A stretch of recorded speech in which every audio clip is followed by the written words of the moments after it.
right, good evening, everyone. Mike here, the Fresh Rinse. Hope everyone is doing well.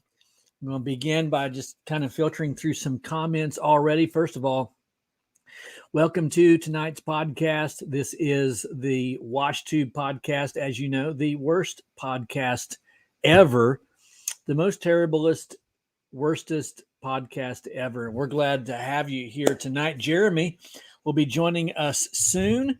He is en route, probably in the driveway or getting things set up. He just sent me a text and said I'm going to be a few minutes late. So we have, I believe, an amazing topic tonight, one that I wish that we had really pushed hard, but it's somewhat impromptu by way of the topic. And the topic tonight is why some succeed and why others fail. Why some succeed while others fail. And I'm kind of passionate about this, to be perfectly honest with you. And we're going to spend some time talking about that tonight. I pray and hope that it will be an encouragement to you. Speaking of prayer, don't forget that you can leave your prayer requests here in the comments.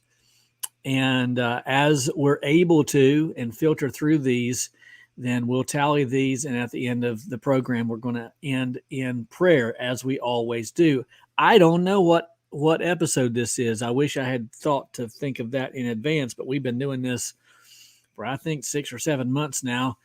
With the exception of a few weeks, we have been very, very steady in succession and only missing, I think, 2 weeks out of the many months. Next Wednesday, we have Mike Vadan, the great American, the All-American, who will be with us. Don't forget that. Mike Vadan will be with us as our special guest, and we'll have 1 hour with Mike Vadan next Wednesday night at 9 o'clock. And he'll be answering questions straight from the comment section. So be thinking about some questions that you might want to ask Mike Vadan next week. Again, our topic tonight is why some succeed when others fail. Let's go through a few comments here. It's good to see everyone already. We've got a bunch of people already in the house, and we're going to try to answer some questions as they come in. Again, Jeremy will be jumping on board here in just a few minutes. My hair will be looking a little on the rough side tonight. Look at that. I got the mirror version going on, so can't really tell which way to throw it. So good to see everyone. Scott Surface Cleaning, Grand Slam Power Washing. Scott's all in the house tonight. We love Scott there from Kingsport, Tennessee, the Tri-Cities area. Grand Slam Power Washing. Guys, feel free to ask questions, leave comments. You can kind of have side chats there. And I see that regularly where you guys are kind of asking one another questions, and that's always good. So I want you to crowd the comment section if you would. Be sure to share these to the local groups or to the Facebook groups, and that helps the algorithm, and that gets us a lot of people coming and going throughout the evening. Again, Jeremy will be joining us here in just a few moments. He works a second job or a first job, and he's working today. So he has about an hour and a half drive every day that he works. And so that's one way. And so he spends at least 3 hours a day in the car going to work at the hospital. So we'll give him a hall pass if he's slacking a little bit or if he's just lagging behind a little bit. But he'll be joining us soon, and he'll add a lot of value to the program. Got a few things to mention tonight. First of all, I hope you guys are going to the Huge. Let me know if you're going to the Huge. Type in the word Huge if you're going to the Huge. That is coming up in less than a month. I'm super excited about it. And then speaking of less than a month, take note of what I'm about to tell you. I'm just going to read this And this is good stuff right here. I hope that you can make it August the 17th here in my local wash area in Dayton, Ohio. Prestige Pressure Washing. That's all you really need to know is August the 17th and Prestige Pressure Washing.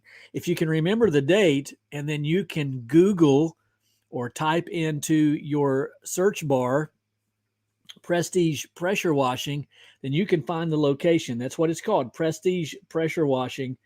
This is August the 17th from 12 noon to 6 p.m. And it's called The Blessing of the Rigs. The Blessing of the Rigs. And we'll be blessing the rigs at 5 o'clock p.m. Now, some of you who have any kind of a biker background, my church has an extensive biker ministry, a church that I used to pastor. And so I know what a bike blessing is. Well, this is the same concept, but it's called The Blessing of the Rigs. Again, August the 17th from 12 noon to 6 p.m. in Dayton, Ohio, Prestige Pressure Washing. Now, I'm going to read this. I just got this a few minutes ago from Sean Holderman. Sean, we had on the podcast a few months ago. He is the owner and operator of Prestige Pressure Washing in Dayton, Ohio. He says we've got about 30 he says we have now about 30 companies coming. Try to say that one 30 times fast. 30 companies are now coming. Russ Johnson, the great pressure washer of all time, the GOAT. Russ Johnson from Southside Equipment will be joining us. We'll also have a representative from Jay Racenstein. If you're not familiar with Jay Racenstein, then you need to get familiar with Jay Racenstein. This is a equipment provider, in particular with the window cleaning industry. But Jay Racenstein will be there, a representative from them, and they'll be doing a window cleaning equipment demonstration, and we'll be giving away free tickets to the Huge. So you want to be there for that. And then Casey Childs will be bringing his washing drone and be giving us a demonstration. That's going to be a lot of fun. A demonstration with the wash drone. So you don't want to miss that. That's Casey Childs bringing the wash drone. And then we'll also have a 6-foot surface cleaner to demo as well. Sean has a 6-foot surface cleaner, and we'll be demonstrating that. That is, of course, set up on the zero turn, so you don't want to miss that. We'll have a cookout with tons of food, inflatables for the kids and the kids at heart, and then get this, you don't want to miss this. SH will be $3 a gallon. $3 a gallon for that day only. So when you come, bring your rig and a few extra buffer tanks or tanks that you can use to transport SH. $3 a gallon, and you don't want to miss that. And I'll mention it again before tonight's over with, and then each week leading up to August the 17th. We've spent a lot of time talking about that tonight. Let's read a few comments real quickly. Grand Slam Power Wash says, I'm fairly new to the business, is only 4 months in, and I believe others fail versus those that succeed because of their willpower. I'll go with that. Willpower is a great thing, and it can make you or break you if you have it or don't have it. David here says, I've built a nice business 6 years now. Good for you, my brother. And for health reasons, I'm being forced to retire. I'm sorry, brother. I am sorry. I went from saying wonderful to I'm sorry to hear this. He says it sucks. None of my grandchildren want to take it over. My brother, we'll be praying for you. Man, that breaks my heart. Goodness. David, I get it, though. We'll be praying for you. The Lord knows. Bright Power Washing. My brother, good to see you in the house. Pristine window cleaning. Good to see you here. Yep. So Scott's laughing at this $3 a gallon. He must be getting it cheaper. And by the way, you know what? I'm not going to tell everybody. I know firsthand how much you're paying for it. You jerk.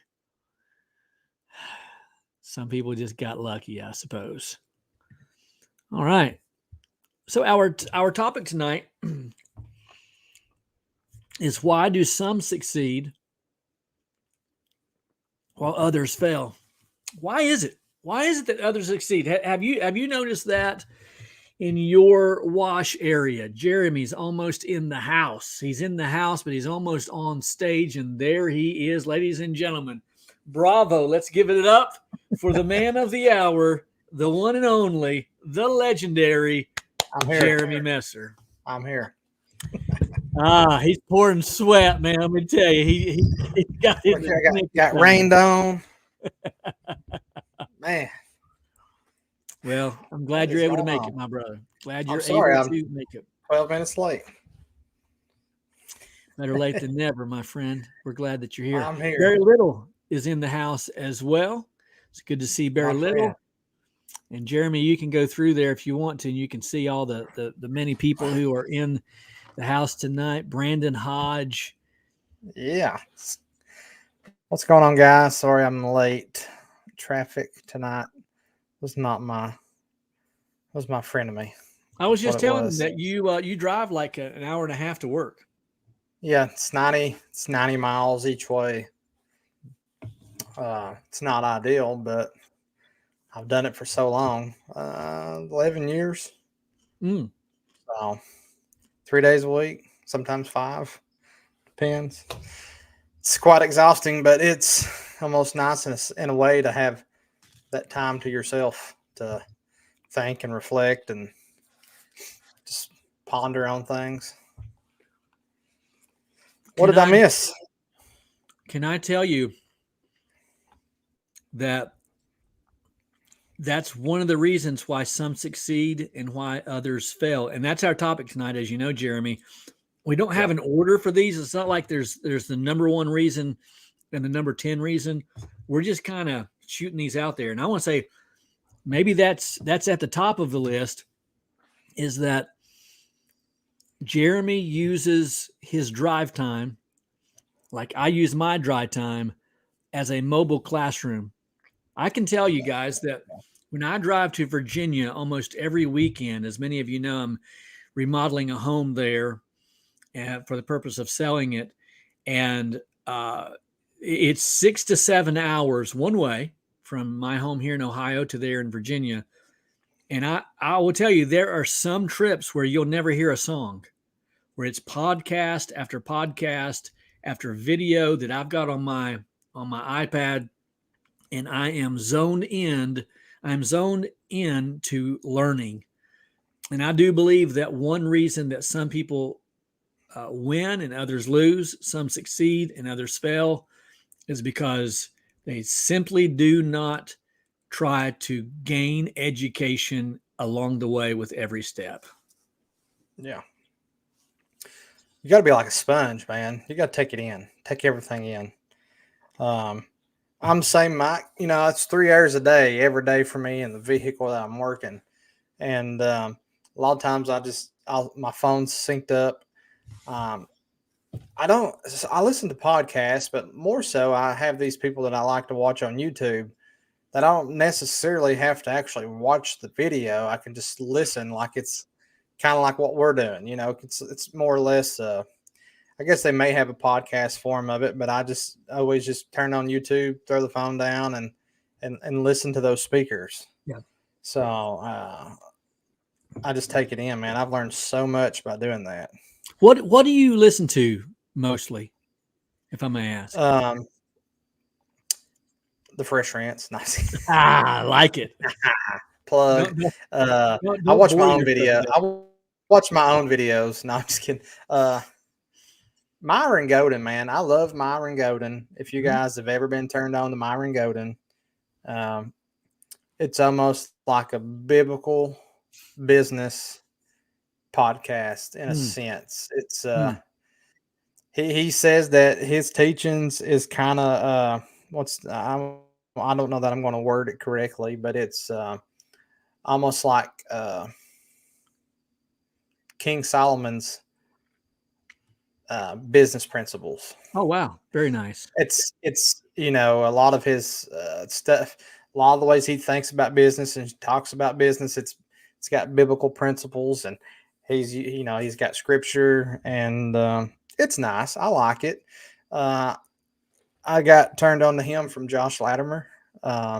He'd referenced him a few times, and then, man, I've been in a rabbit hole of Myron Golden since like a year and a half now. Maybe it's definitely been a year, but it was great. Who else do I listen to? I listen to some Alex Hormozy. I just listen to other guys. There's other people that's not even like wash related. It's a lot of business related, or it might be a lawn care guy. I might watch and listen to a lawn care guy. I watch Brian's lawn maintenance a lot. But he has a podcast, Fullerton Unfiltered. But he's kind of in the service industry. It's a different thing, but it's numbers and business and customer service and stuff of that nature. So you pick up things. Yeah, Myron is fantastic. Bright Power Wash says last week was a new record week for us. Now, some people are going to read that and they're going to say, why wasn't it for me? And no one can answer that for you. But we want to celebrate Bright Power Wash. He says we succeed because we have no quit in us, and some common sense business moves. I can appreciate that. Persistence goes a long way. Yeah, absolutely. Absolutely.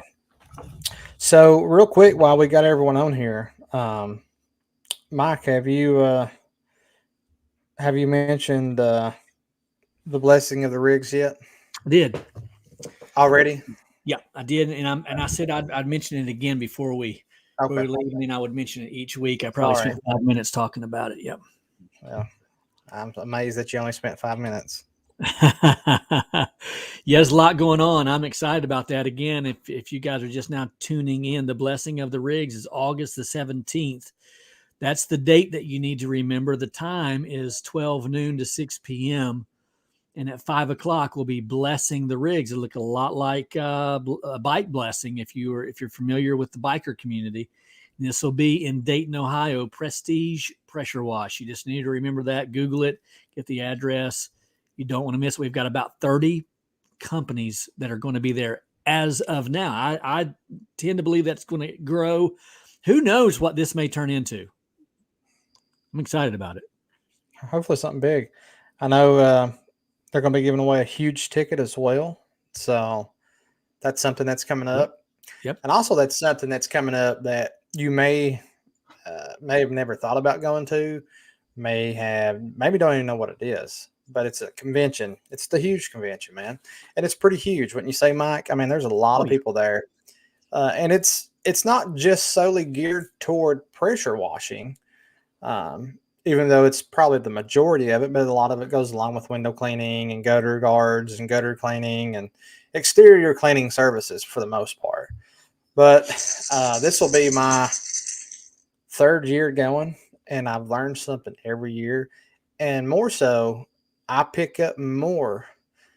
The classrooms are great, but I pick up more with the fellowshipping with other washers, networking, and just talking and getting that kind of knowledge. Because I mean, you're around everybody. You're around people who's just started.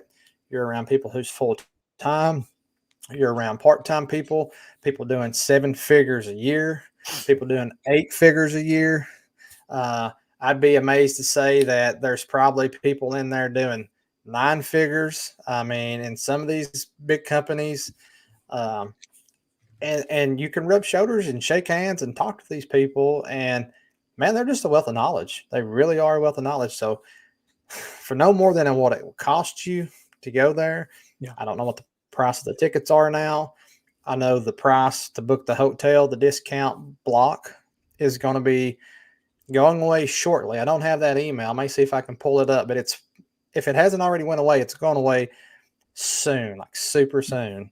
Yeah, you But definitely it's want to get on definitely there right something to now. consider. Yeah, it's kind of a, maybe we should have been mentioning this for the last couple of months, but I know we haven't talked about it in a while. Yeah, Dave, you should be there. Go ahead, get some PTO, take it off. Let's go. Yeah. Anyways, I'll quit rambling. That's okay. Last year was my first year at the Huge. I bought my ticket for this year while I was at last year's convention, and I did so for two reasons. One, because I got a discount because I was buying it a year early, but secondly, I was, it's one of those things where you tap into the emotion that you are feeling at that moment. And in the moment, I felt like this was worth it for me.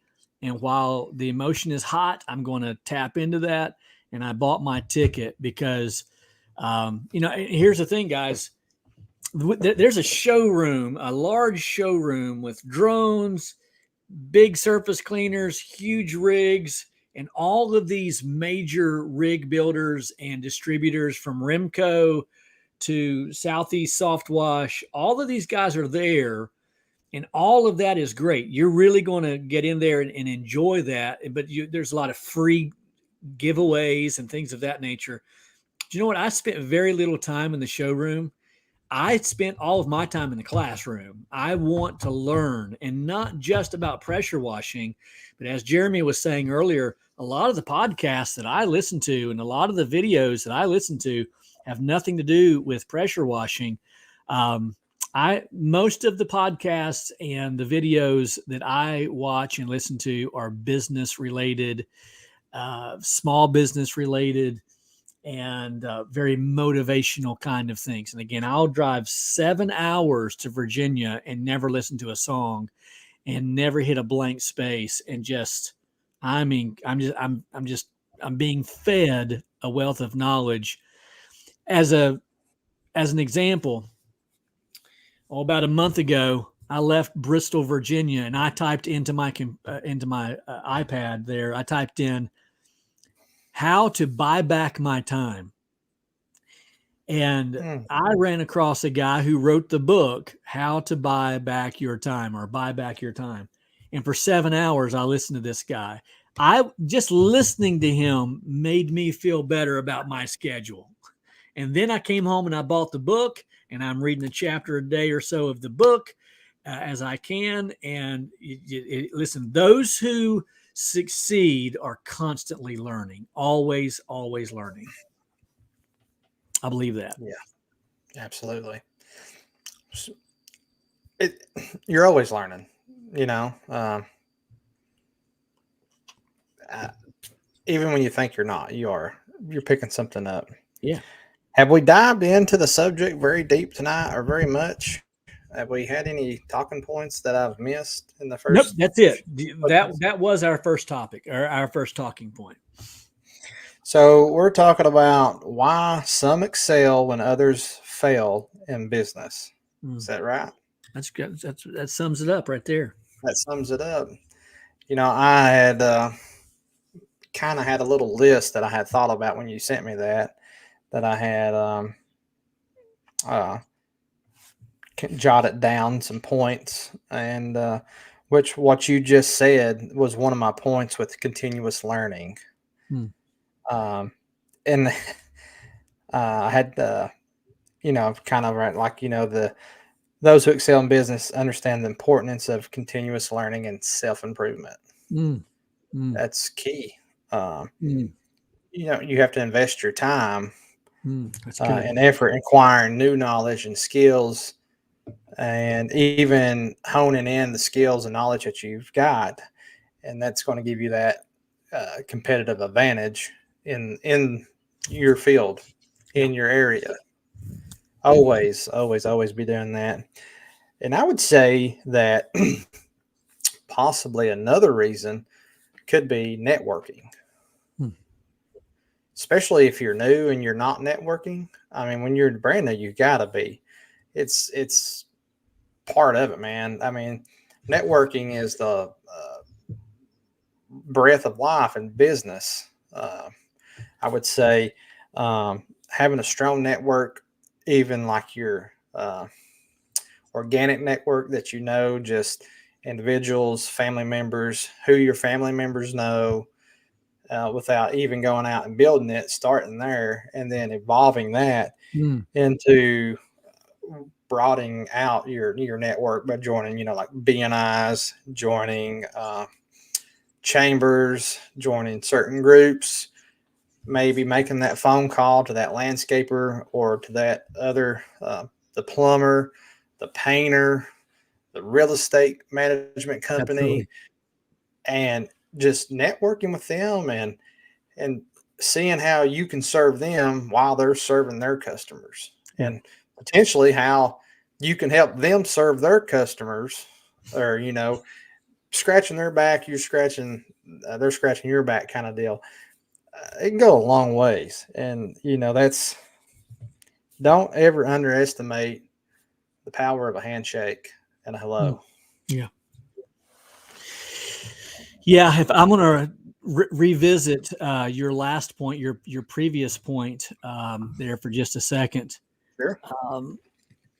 When you said about self-improvement, I heard this phrase recently on a podcast, and I don't remember who it was. Somebody just asked me if I would give a list of podcasts. I may have to do that like in a separate video, because I watch so much stuff and I'm not quick enough to remember who all I listen to. But I heard this comment and it said, self-help turns into shelf help if you don't do something with it. So you can buy the book, you can subscribe to all the podcasts and the channels, but self-help turns into shelf help if you don't do something with it.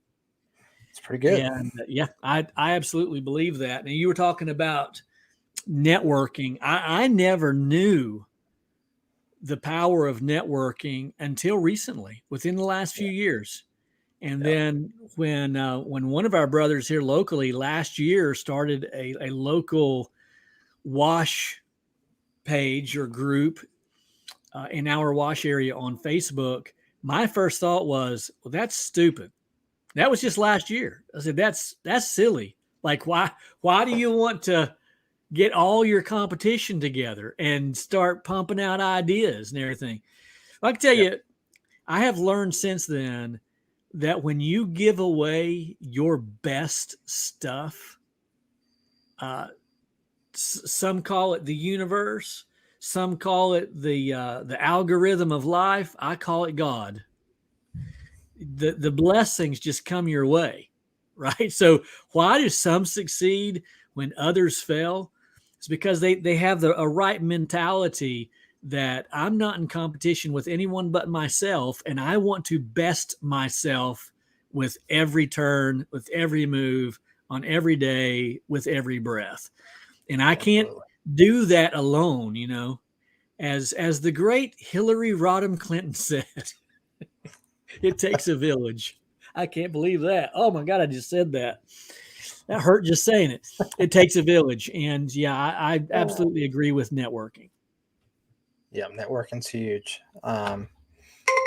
Here's Pristine said, taking a little extra time to know your customer and take interest in them.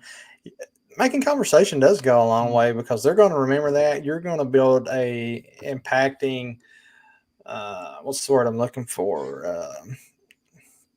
I don't know if I'm going to say relationship, but you're going to make an impact by doing that with them, and they're going to call you back next year. I had a phone call today from a guy that I washed a church for last year that I know it's got to be clean, but they want it washed again this year for their help me with the word. What's coming up? Oh my gosh, I went blank. What do? It's a homecoming. Good grief. Okay, homecoming. Yeah, they're homecoming. You've got homecomings up in Ohio. I mean, we got them down here in the country. You know what I'm saying? Yeah, absolutely. Yeah. But he's like, I know you just cleaned it last year, and we'd love to have it washed down again. And I'm like, okay, yeah, we can absolutely do that. But speaking on what you were talking about with self-help, with knowledge and growing and doing that, I think another thing that holds people back from excelling and causes them to fail is the skill set too. Let's be honest that it does take a skill set to run a business, to start this, to do that. You have to kind of know some ins and out. It's more than spraying water, but we like to joke and say we're spraying water because it's kind of what it is. But you kind of gotta learn before you just take off running. And I get it. There's a lot of individuals who pick up fast and do this and that, but you really got to put your homework in on, I think, understanding your market, understanding how to market to that, how your branding, what kind of customer you're going on, who's your avatar. And that's a skill set. That's a unique set of skills. And you pretty much in this business, you've got to be a problem solver. And that's what we do. You know, people have dirty houses. That's a problem. We solve it by washing it. We got to know how to go about letting them know that we're the ones who can do that. Yep. But you really got to focus in on that, because it is a learned skill for the majority of people. Like, no one just come out of the womb knowing how to do that. Yeah, I'll tell you, my brother, you hit the nail on the head. Let's talk about that for a second. What separates the successful from the unsuccessful? I think that there's a study in that. Like, I really believe that everyone in this room tonight needs to ask themselves that question regularly. Why is this other company separated from me? Like, they're lapping me. Like, if this were a track, they'd be lapping me. Why is that? What have they done to separate themselves? More often than not, I might get some kickback from this, but more often than not, it's not their ability to wash better than you. Yeah. The fact of the matter is, a clean house is a clean house. If we're just talking residential, a clean house is a clean house. I've read posts and I've seen videos where guys will literally say, I'm the best washer in my town. I want to challenge that. I'm not brave enough to, but I want to challenge that and say, how do you know that you're the best washer in your town? Like, what's the difference between one clean house and another clean house? Sure, there are some people who just simply do not know how to wash. But if you take two companies, I guarantee you, Jeremy, every person in this chat room, on the side of my computer right here, on the side of my screen, I guarantee you, every person in this group right now can wash as good as me and you. Oh, yeah. Because what does that even mean? Like, again, I've heard people say, I wash better than ever. I'm the best washer in my whole day. How do you know that? And so my point is this. The customer has no idea that you're better than anybody else because they've never had anybody else. They bought their house, they've lived there forever, whatever the case may be, and they call somebody, they come out and clean the house, and they say, wow, this thing is absolutely beautiful. Yeah. You're no better washer than anybody else, and if you are, you can't really prove it. So here's where I'm going with this, and I'll move on. What separates you from the other washers from the get-go with the customer isn't your ability to wash. I want to tell you what it is, and I challenge anybody to argue on this one.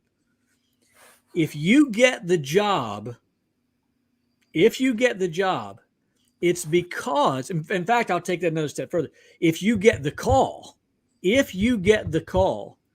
because you had a better ability to market than the other people.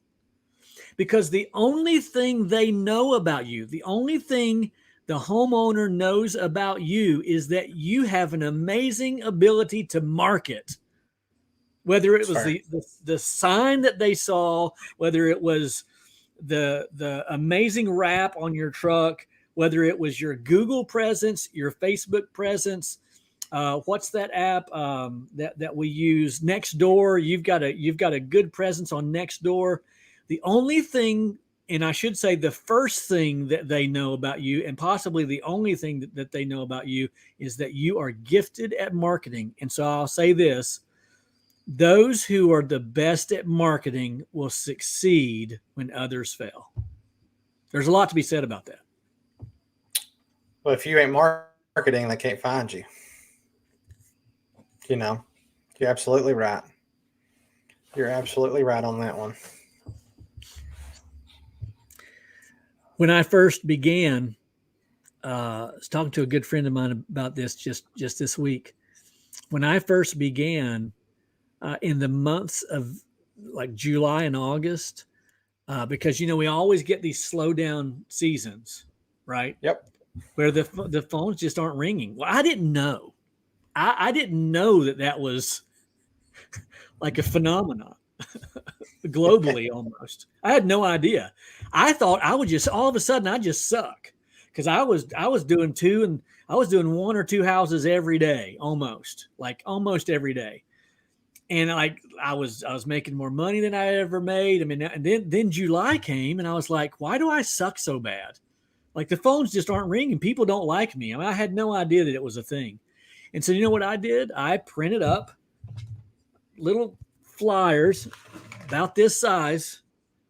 I think I got 4 on an 8.5 by 11 piece of paper. They were cheesy. They looked terrible, but my customers didn't know, and I didn't know. And I walked the beat, man. I walked neighborhoods. I had earphones in my ear, and I just and by the way, Jeremy, I'm not suggesting this, but I didn't know. I had no idea that this was illegal. I had a roll of tape on my wrist, and I had those little pieces, those little flyers that I had made. My wife made me on the computer, and it just said something like "Mike's Pressure Washing, your friendly hometown professional." The same slogan I have to this day, and 20% off. I don't know what all it said. And I had this method where I could rip off a piece of tape. I could rip off a piece of tape and slap that flyer onto a mailbox. And I walked, I mean, I'm talking dozens of neighborhoods in a day's time, certainly a week's time. Just that's all I did all day long because I didn't know not to. And I'm telling you, it has always paid off. Boots on the ground. At least you didn't put them in the mailbox. Yeah, I don't know which is. I did have a guy, a mailman one time approached me, and he had my little card, my little flyer, and he said, "Man, I ain't gonna say anything. Just let you know you can't do this. I'm not gonna report you, but you can't do this." I'm like, "Really?" I had no idea. I mean, I was just totally ignorant, and he knew that. So then I started going to the door, and I would tape them onto the door. You have to advertise. And again, I'll just reiterate that point. The first thing that they know about you is that you are better at marketing than everybody else. The reward is greater than the risk for the most part. Ooh, nice. You got to take a chance. And that's another thing. That's another thing is risk taking. I had that wrote down. And that's great that you said that.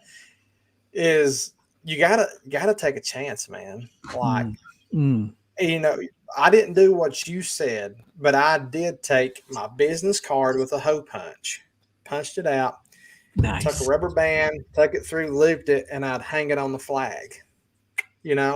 Of the mailbox. I know they're gonna see it of the mailbox, which is probably illegal.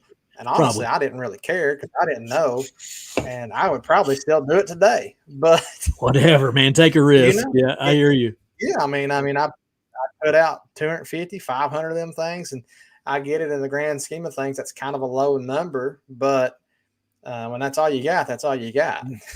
So you got to take a risk. You got to take a risk and put yourself out there. You get some of these people who want to start a business and think that, oh, I'm a business owner. I wash houses or vehicles or gas stations or restaurants or whatever it is, that you've got a phone number and everyone's just going to find you and come to you, but that's not how it goes. No. You got to be out on the street, in the buildings, wherever the work is where you need to be trying to get the work. It takes stepping outside of your comfort zone to grow, to get things going. So, and maybe that's in your comfort zone, and that's cool too. But I'd say for the majority of people who have never had a business, or maybe come from an employee mindset side of things into a self-employed / business owner mindset, it's a little different. It's not a little, it's a lot different. And man, you got to do whatever you got to do. You got to take those chances. Yep. What's that saying, Mike? You miss 100% of the chances that you don't take. That's right. That's it. You miss 100% of the shots you do not take. That's exactly right. That's it. So you're talking about having an employee mindset and a background. My background leading up to pressure washing was pastoring churches. And that's all I've known since I was in my mid-20s. I preached my first sermon when I was 21, and I had aspirations of being a pastor. I remember when I was 21, 22 years old, and I knew nothing about pastoring, but that I wanted to become a pastor. I used to go, Jeremy, you can relate to this, working at a hospital. I used to go to the hospitals and go door to door, and I don't even know that you can do it, but I used to go on visitation because I knew that pastors went on visitation, and I didn't have anybody to visit. I didn't have a church.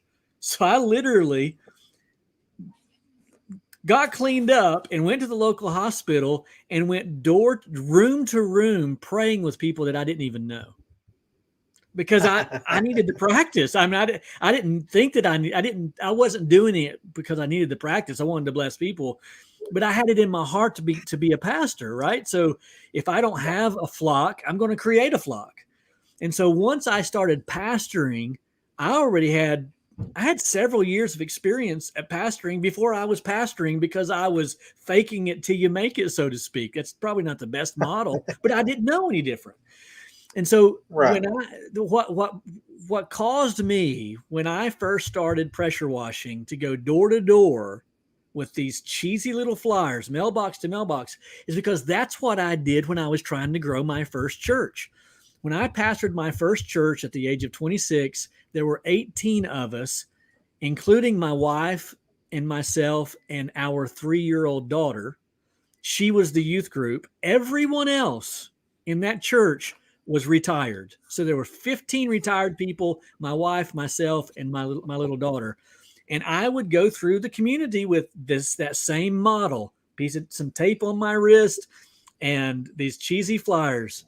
And so when I got into pressure washing, that's how I assumed it worked. It worked to build a church. And so I assumed it would work to build a business. And guess what? It did. I would do it all over again. If I had to start over right now, that's exactly what I would do. I wouldn't change a thing. Would you get a little bit nicer door hanger now, though? Yeah, I probably would. And I'd probably go to nicer neighborhoods.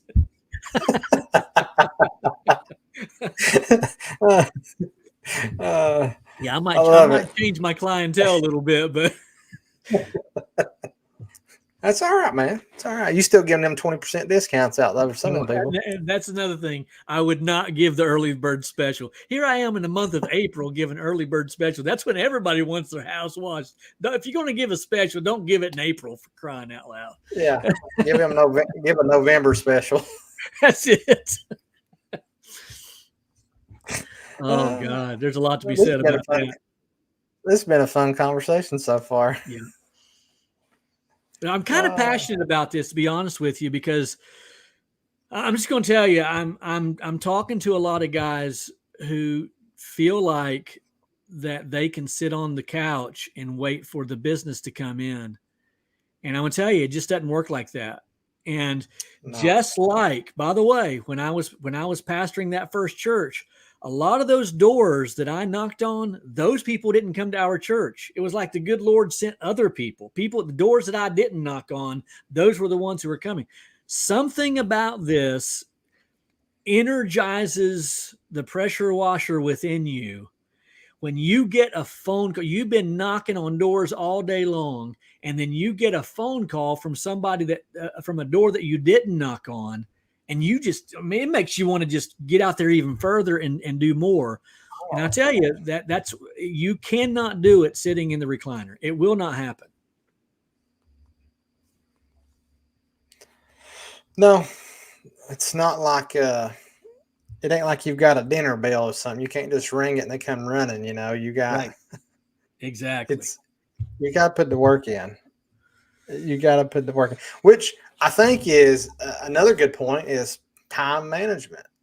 Oh, that's good. You got to know how to manage your time. That's probably a big reason why a lot of people fail and a lot of people succeed is, and I'll be the first one to admit, I am not the greatest at managing my time. I do manage it, but I'm not I don't have a list. My wife is very list driven, bulletin points, check it off, scratch it off. I just can't. I might write some things down, but I can't check the boxes. And maybe that's something that I need to work on for myself. But time management is crucial. And learning how to prioritize what's important, what's more important over another, which task is the most important.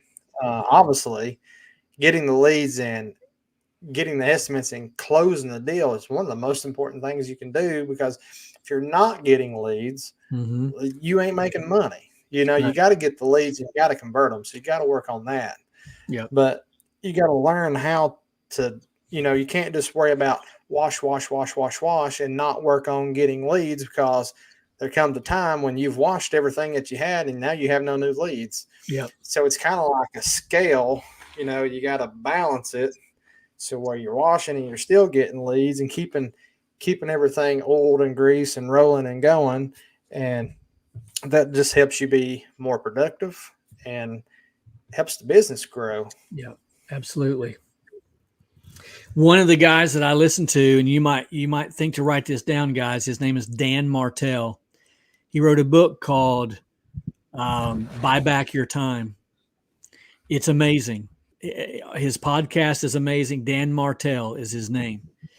And he's got quite a rugged background. He looks like a lot of us. And I think that he can relate, and you can relate to Dan Martell. So I would encourage you to check out his stuff. But one of the things that he really says, just to kind of piggyback off what you just said there, Jeremy, is that he says you need to do a time audit, and go through your day. I'm going to tell you, this is convicting because I did it. I did this. Go through your day and write down what you did and how much time you spent doing it. I'm going to tell you, it's convicting, because what you're going to find is most of us spend way too much time checking out everybody else's business and everybody else's Facebook post and everybody else's YouTube video and TikTok video. When you write down, oh, and by the way, another thing he says is, and it may have been someone else who said this, but I'll piggyback off that. Put a value on every hour of your day. Put a value on it, a dollar figure. Let's just say it's $100. Do you think you're worth $100 an hour? Now, I'm not talking about $100 an hour of washing, but $100 an hour, generally speaking, $2,400. Is that what you're worth for 24 hours? And then start asking yourself every time you pick up the video, what do you call that? The remote control. Is that what you call it these days? The remote control of the video? Flipper. What is it? The flipper, the channel Flipper. changer. No. For video games. For video games. Oh, the controller. Okay, the controller. Because yeah. I know you enjoy playing video games, and this isn't about video games. It could be anything. Yeah. But ask yourself, if you put a dollar value on every hour of your day that you're worth this much stuff, and then you say, okay, hold on a second, I want to come away at the end of the day with $2,400, but I'm going to give away $100 for every hour that I'm playing a video game. Like if it costs you $100 every time, you'd probably give it up pretty darn quickly. So do a time audit of your day and then find out how convicting that is, because you realize how much time that you've wasted. I want to say something else about that here in just a few moments, but yeah, I love that point. Yeah, no, that's great. Actually, I recently deleted my TikTok account. It's still active, but I deleted the app because I just found myself mindlessly scrolling, losing brain cells.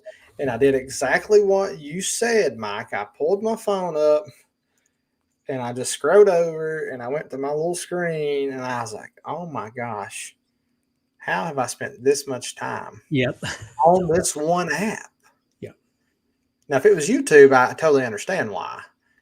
But YouTube wasn't even on the top of it. And it was like, this is not bettering me. Right. This is actually probably hurting me. Probably hurting you. You know, it's not helping me. It's distracting me. I deleted it. I haven't had. I'll go back and forth and download it or whatever, and then I'll delete it. And I think I may have had it this last time for like a week or two. And I'm sitting there, I'm like, what am I doing? Yeah. And I just delete it. Yep. And so I haven't had it at all today. And I found myself just picking my phone up. And I was like, what am I doing? What am I doing? Like, I need to break this habit. Right. So, that's a great point. That is a great point. You've got to be more disciplined. I don't mean you specifically. We all need to be more disciplined. Yeah. And if you get up at an early enough time, 6 o'clock, we'll just say I get up at 6 a.m. And my first opportunity every morning, Monday through Friday, is at 8 o'clock a.m. That's when I'm usually at my first wash. Yep. And if I get up at 6 a.m., that really gives me an hour in the morning to do my Bible devotion, to pray, even eat a little bit of breakfast, and Jeremy, flip through some TikTok videos if I so want to. But that's my little time. You know, I've got my coffee there and I'm doing that.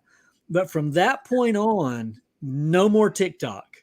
Like, I'm not doing TikTok. You know, I obviously, and you do as well, have a YouTube channel where we make videos. So there has to be an investment there if we're going to continue doing that.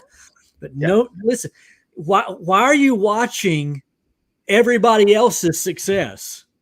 Yeah. That makes no sense whatsoever if you're not learning from it, right? Yeah.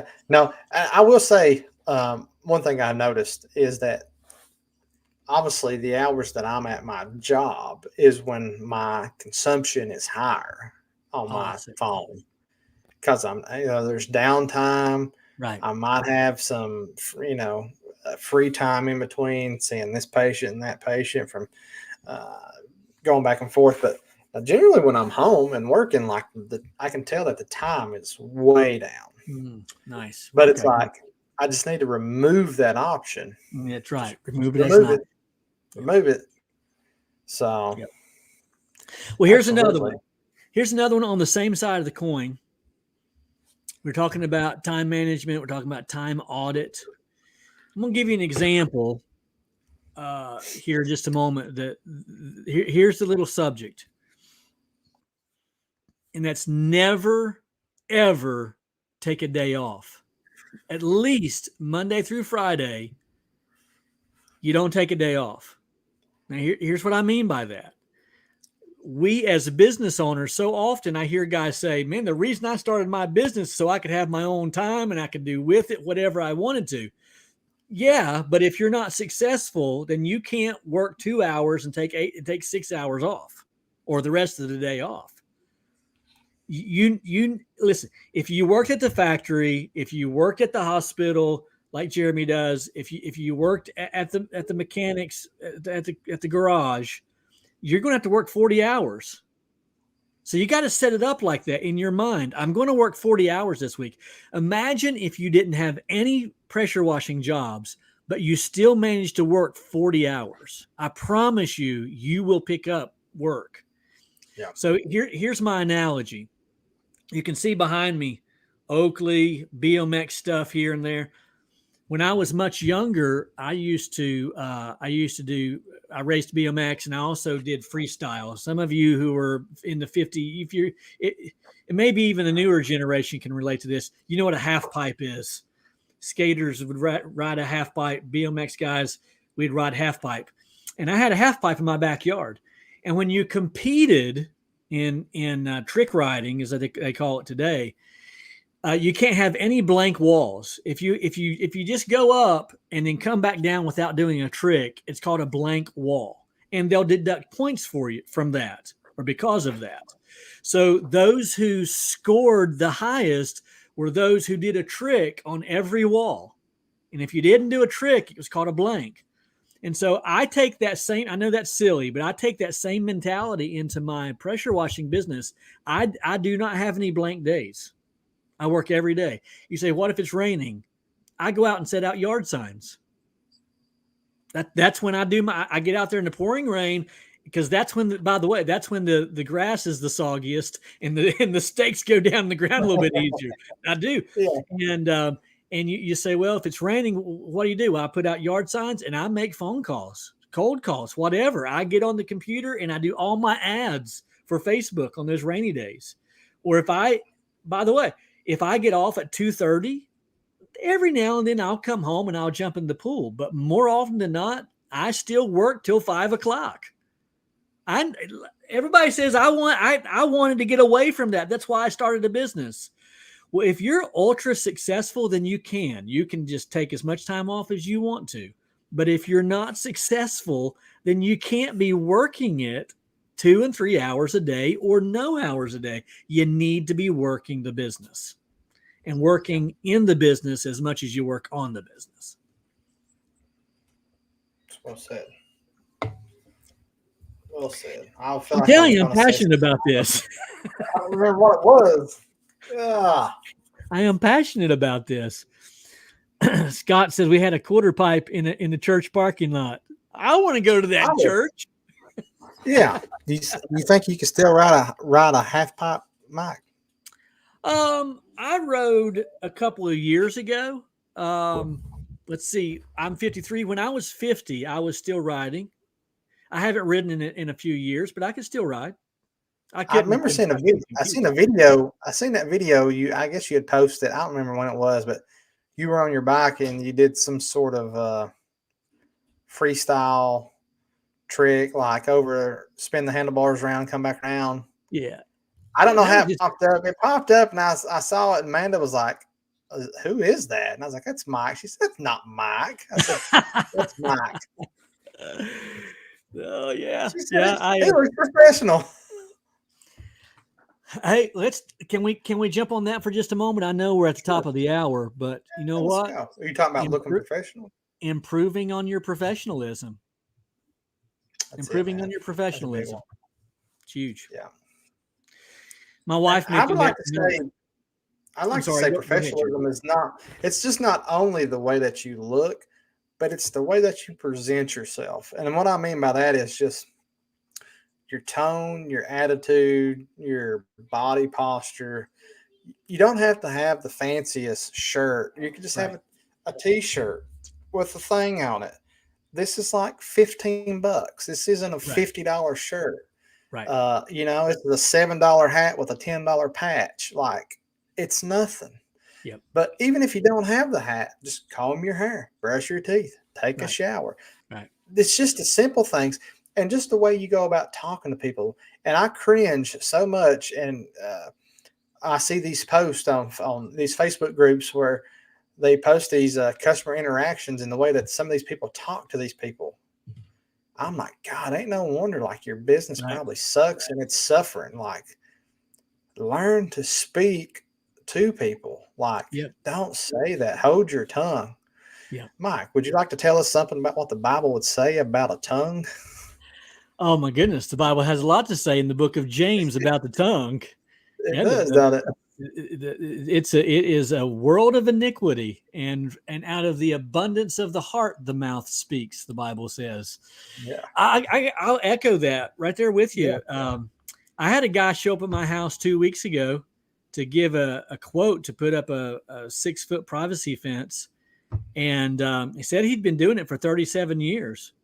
I'm gonna tell you, he acted like it was day one.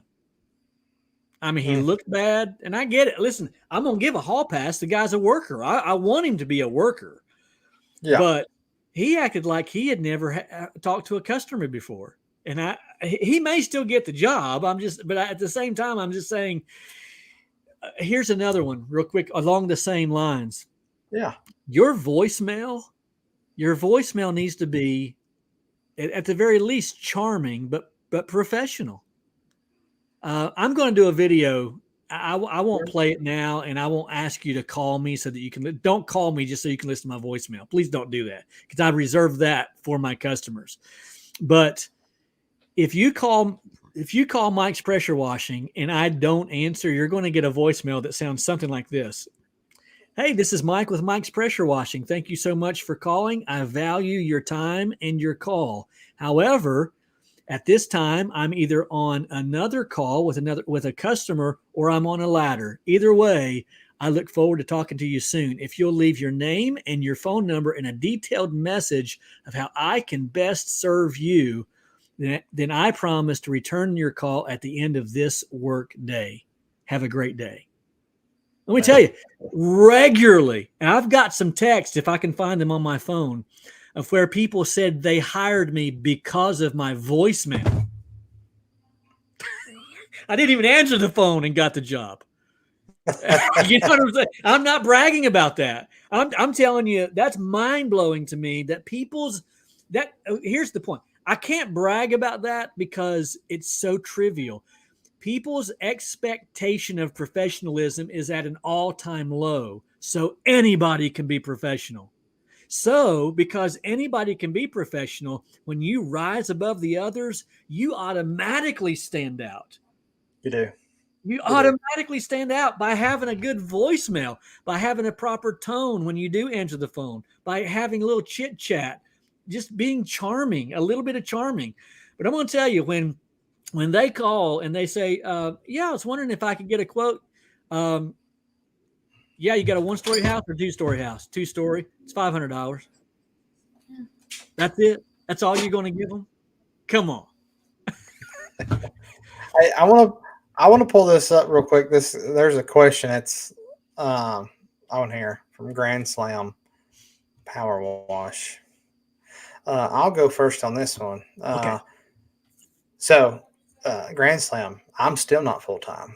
I probably should be. I probably wash like I am, but I'm not. I still work a full-time job. For me, at the moment, it's questionable. I should probably go sooner than later, but we have some things going on that I still need to hang on to my health insurance with for just the next little bit.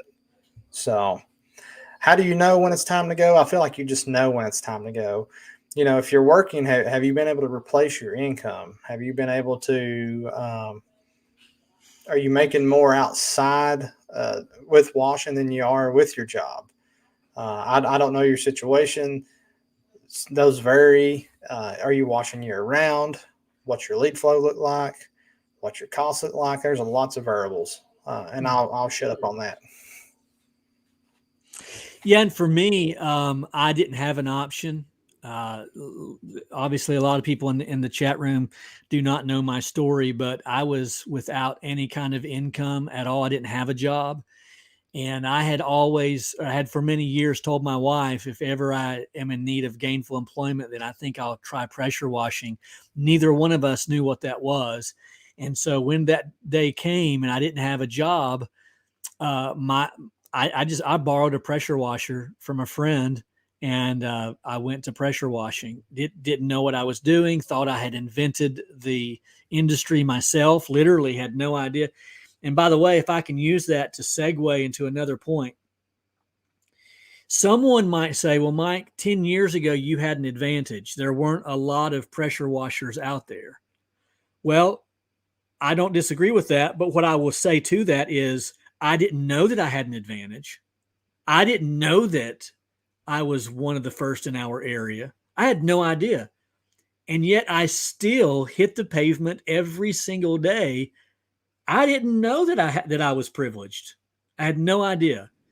If I had known that I was the only guy out there, I might have sat in my recliner and just waited for the phone to ring. I didn't know it, so I pounded the pavement. So I'll say this, and this is, you're really going to have to pray about this. Jeremy's going to have to pray about this. Everyone who's part-time is going to have to pray about this on your own and do what you feel like the good Lord is telling you to do. But at some point, you really do need to burn the ships, because as long as you have that to hold on to, you won't go full-time. And by the way, not everybody needs to be full-time. Not everyone needs to be full-time. If Jeremy said it best just a few moments ago, if your income at your current job exceeds your pressure washing income, don't quit. Your family needs you, right? If you've got a 401k and benefits out the wazoo, you might want to think about that. Just because you want to be independent and just because you want to be a business owner and you enjoy washing, listen, if you burn that bridge or if you burn that ship and you can't go back, then your family is valuable. The most important thing in your life is your family. So, and then I could also use that to segue into saying that if you do not have a good support system, most of the people in here are men, and probably married men. If your wife is in opposition to you going full time, I wouldn't do it. I wouldn't risk my marriage over it. It's not worth it. But you need an amazing support system in your spouse before you hit the eject button on your full-time job. Absolutely. I agree with that. 100%. Well, guys, as you can see at the bottom of the screen, scrolling across is Mike's and my Venmo and Cash App if you would like to donate to our cause of hosting the show here. Those funds go toward the cost of using StreamYard, and we use that to make upgrades to the equipment when needed. And so we greatly appreciate that. We haven't ran that across in a while or promoted it. And so just want to throw that up there. That way you know what that is. Yeah, we don't talk a lot about that. Perhaps we should. When you find value in something, one way to express the appreciation is to make a donation. Now, you might ask, why do people talk about money in terms of gifts and appreciation? And we talk about money in that way because money is measurable, right? You can manage what you can measure. So money is measurable. You do that with your own job. You have goals that you want to reach financially, and you can say, I was more successful last month than I was this month. What can I do to change that? So money is a measurable content. So that's why we talk about money in that fashion. If you want to give, we would certainly be very, very grateful. Yep.